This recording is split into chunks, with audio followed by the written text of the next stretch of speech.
ਅਗਲੀ ਜਿਹੜੀ ਖ਼ਬਰ ਆ ਉਹ ਨਿਊਯਾਰਕ ਤੋਂ ਆ ਰਹੀ ਹੈ। ਨਿਊਯਾਰਕ ਦੇ ਵਿੱਚ ਇੱਕ ਬੜੀ ਮੰਦਭਾਗੀ ਘਟਨਾ ਵਾਪਰੀ ਹੈ। ਇੱਕ ਸਿੱਖ ਭਾਈਚਾਰੇ ਨਾਲ ਸੰਬੰਧਿਤ ਨੌਜਵਾਨ ਨੂੰ, ਸਤਨਾਮ ਸਿੰਘ ਨੂੰ ਗੋਲੀ ਮਾਰਤੀ ਸੀ ਤੇ ਉਹਦਾ ਜਿਹੜਾ ਮੌਤ ਹੋ ਗਈ ਹੈ।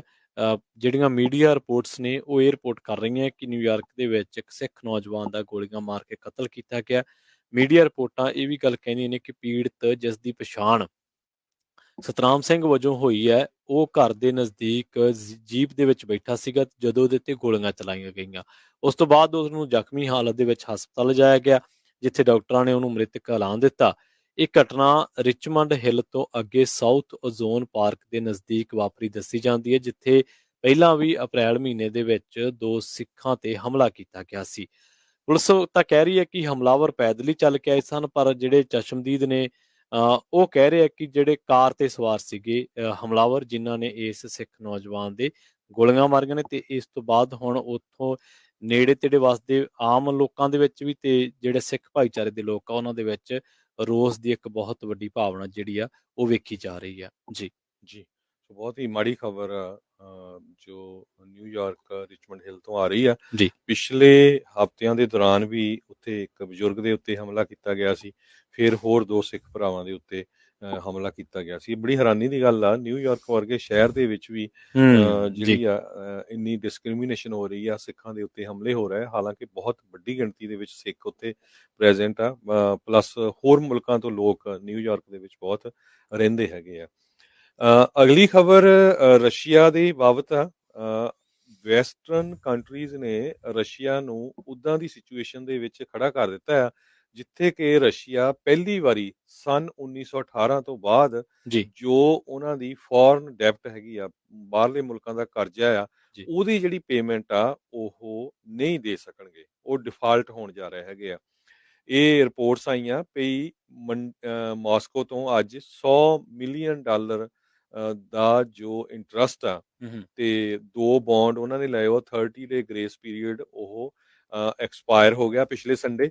ਸੋ ਅੱਜ ਉਹਨਾਂ ਦੀ ਪੇਮੈਂਟ ਡਿਊ ਸੀ, ਅੱਜ ਉਹਨਾਂ ਨੇ ਇਹ ਪੇਮੈਂਟ ਨਹੀਂ ਦਿੱਤੀ ਹੈਗੀ। ਸੋ ਵਾਈਟ ਹਾਊਸ ਨੇ ਇਹ ਅੱਜ ਅਨਾਉਂਸ ਕੀਤਾ ਆ ਵੀ ਹੁਣ ਤੁਸੀਂ ਦੇਖੋ ਵੀ ਸਾਰੇ ਮੁਲਕ ਜੋ ਇਕੱਠੇ ਹੋਏ ਹੈਗੇ ਯੂਕਰੇਨ ਦੀ ਹੈਲਪ ਦੇ ਵਿੱਚ। ਸੋ ਇਹ ਇੰਨੀਆਂ ਸੈਂਕਸ਼ਨਸ ਲਾਈਆਂ ਗਈਆਂ ਵੈਸਟਰਨ ਕੰਟਰੀ ਵੱਲੋਂ, USA ਵੱਲੋਂ ਤਾਂ ਮੈਜੋਰਟੀ ਚ ਲਾਈਆਂ ਗਈਆਂ। ਸੋ ਇਹਦਾ ਅਸਰ ਹੁਣ ਰਸ਼ੀਆ ਤੇ ਪੈਣਾ ਸ਼ੁਰੂ ਹੋ ਗਿਆ। ਸੋ $100 ਮਿਲੀਅਨ ਦੀ ਉਹਨਾਂ ਨੇ ਪੇਮੈਂਟ ਦੇਣੀ ਸੀ, ਜੋ ਉਹਨਾਂ ਦਾ ਕਰਜ਼ਾ ਸੀ ਉਹ ਅੱਜ ਦੇ ਨਹੀਂ ਸਕੇ। ਆਉਣ ਵਾਲੇ ਦਿਨਾਂ 'ਚ ਦਿੰਦੇ ਆ, ਇਹ ਆਉਣ ਵਾਲੇ ਸਮੇਂ 'ਚ ਪਤਾ ਲੱਗੂਗਾ, ਪਰ ਐਤਵਾਰ ਨੂੰ ਲਾਸਟ ਡੇ ਸੀ ਉਹਨਾਂ ਦਾ ਪੇਮੈਂਟ ਦੇਣ ਦਾ। ਦੂਸਰੇ ਪਾਸੇ G7 ਸਮਿਟ ਜਰਮਨੀ 'ਚ ਹੋ ਰਹੀ ਹੈਗੀ ਆ। G7 ਕੰਟਰੀਜ਼ ਦੇ ਹੈੱਡ ਉੱਥੇ ਇਕੱਠੇ ਹੋ ਰਹੇ ਆ। ਯੂਕਰੇਨ ਨੰਬਰ 1 ਇਸ਼ੂ ਆ, ਦੂਜਾ ਗੈਸ ਐਨਰਜੀ ਨੂੰ ਲੈ ਕੇ ਹੈਗਾ, ਕਿਉਂਕਿ ਯੂਰਪ ਦੇ ਵਿੱਚ ਬਹੁਤ ਬੁਰਾ ਹਾਲ ਆ ਇਸ ਟਾਈਮ ਦੇ ਉੱਤੇ। ਗੈਸ ਨੂੰ ਲੈ ਕੇ ਬਹੁਤ ਜ਼ਿਆਦਾ ਪ੍ਰਾਈਸਿਸ ਚੜ੍ਹ ਗਈਆਂ ਹੈਗੀਆਂ, ਕਿਉਂਕਿ ਮੈਜੋਰਟੀ ਦੇ ਵਿੱਚ ਉਹ ਗੈਸ ਰਸ਼ੀਆ ਤੋਂ ਹੀ ਖਰੀਦਦੇ ਸੀਗੇ। ਤੇ ਦੂਸਰਾ ਜੋ ਦੁਨੀਆ ਦੇ ਵਿੱਚ ਕਣਕ ਨੂੰ ਲੈ ਕੇ ਹੈਗਾ, ਉਹ ਫੂਡ ਦਾ ਬਹੁਤ ਘਾਟਾ ਹੋ ਸਕਦਾ ਹੈਗਾ। ਸੋ ਇਹਨਾਂ ਮੁੱਦਿਆਂ ਦੇ ਉੱਤੇ ਗੱਲਬਾਤ ਹੋਣ ਜਾ ਰਹੀ ਹੈਗੀ ਆ G7 ਸਮਿਟ ਦੇ ਵਿੱਚ। ਸਾਡੇ ਪ੍ਰੈਜ਼ੀਡੈਂਟ ਜੋ ਬਾਈਡਨ ਹੁਣੇ ਵੀ ਉੱਥੇ ਪਹੁੰਚੇ ਹੋਏ ਹੈਗੇ ਆ ਤੇ ਹੁਣ ਦੇਖਦੇ ਆ ਕੀ ਉੱਥੇ ਜੋ ਡਿਸਾਈਡ ਹੁੰਦਾ। ਅੱਜ ਮੀਟਿੰਗ ਉੱਥੇ ਹੋਣੀ ਹੈਗੀ ਆ ਸ਼ੁਰੂ। ਤੇ ਰਸ਼ੀਆ ਵਾਲੇ ਕੋਸ਼ਿਸ਼ਾਂ ਕਰ ਰਹੇ ਆ ਵੀ ਜਿਹੜੇ ਮੁਲਕਾਂ ਨੂੰ ਉਹ ਗੈਸ ਵੇਚ ਰਹੇ ਆ ਉਹ ਡਾਲਰ ਦੇ ਵਿੱਚ ਨਾ ਵੇਚਣ। ਇੰਡੀਆ ਵਾਲੇ, ਚਾਈਨਾ ਵਾਲੇ ਰਸ਼ੀਆ ਤੋਂ ਇਸ ਟਾਈਮ ਗੈਸ ਲੈ ਰਹੇ ਆ। ਬਾਕੀ ਦੇ ਮੁਲਕ ਉਹਨਾਂ ਨੇ ਬਹੁਤ ਘੱਟ ਕੀਤਾ ਹੈ। ਯੂਰਪ ਵਾਲੇ ਵੀ ਜੋ ਲੈ ਰਹੇ ਆ ਬਹੁਤ ਘੱਟ ਅਮਾਊਂਟ 'ਚ, ਉਹ ਉਹਨਾਂ ਨੂੰ ਯੂਰੋ ਦੇ ਵਿੱਚ ਹੀ ਪੈਸੇ ਦਿੰਦੇ ਹੈਗੇ ਆ।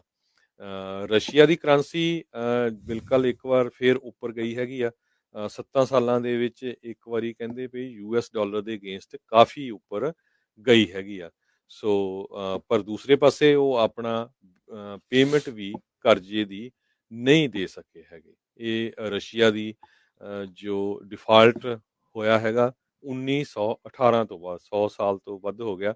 ਪਹਿਲੀ ਵਾਰੀ ਰਸ਼ੀਆ 'ਚ ਇਹ ਸਿਚੁਏਸ਼ਨ ਬਣੀ ਆ। ਹਾਲਾਂਕਿ ਕੋਲਡ ਵਾਰ, ਹੋਰ ਕਿੰਨੀਆਂ ਜੰਗਾਂ ਰਸ਼ੀਆ ਦੀਆਂ ਹੁੰਦੀਆਂ ਰਹੀਆਂ ਹੈਗੀਆਂ। ਤੇ ਪ੍ਰਵੀਨ ਜੀ, ਆਪਾਂ ਇੱਕ ਬ੍ਰੇਕ ਲੈਂਦੇ ਆ। ਬ੍ਰੇਕ ਤੋਂ ਬਾਅਦ ਹੋਰ ਕੀ ਕੁਝ ਅਮਰੀਕਾ ਦੇ ਵਿੱਚ ਵਾਪਰ ਰਿਹਾ ਉਹ ਤੁਹਾਡੇ ਨਾਲ ਡਿਸਕਸ ਕਰਦੇ ਆ। ਕੈਲੀਫੋਰਨੀਆ ਦੇ ਗਵਰਨਰ ਨੇ ਅਨਾਉਂਸ ਕਰਤਾ ਉਹ ਗੈਸ ਦੇ ਪੈਸੇ ਲੋਕਾਂ ਨੂੰ ਦੇਣ ਜਾ ਰਹੇ ਆ, ਪਰ ਉਹਦੀਆਂ ਕੰਡੀਸ਼ਨਸ ਹੈਗੀਆਂ, ਉਹ ਆਪਾਂ ਤੁਹਾਨੂੰ ਕੰਡੀਸ਼ਨਸ ਦੱਸਾਂਗੇ ਵੀ ਕੀ ਤੁਹਾਨੂੰ ਉਹ ਜੀ $400 ਪਰ ਕਾਰ ਪੈਸੇ ਮਿਲ ਸਕਦੇ ਆ ਕਿ ਹਮ, ਨਹੀਂ। ਇਸੇ ਤਰ੍ਹਾਂ ਸਾਡੇ ਨਾਲ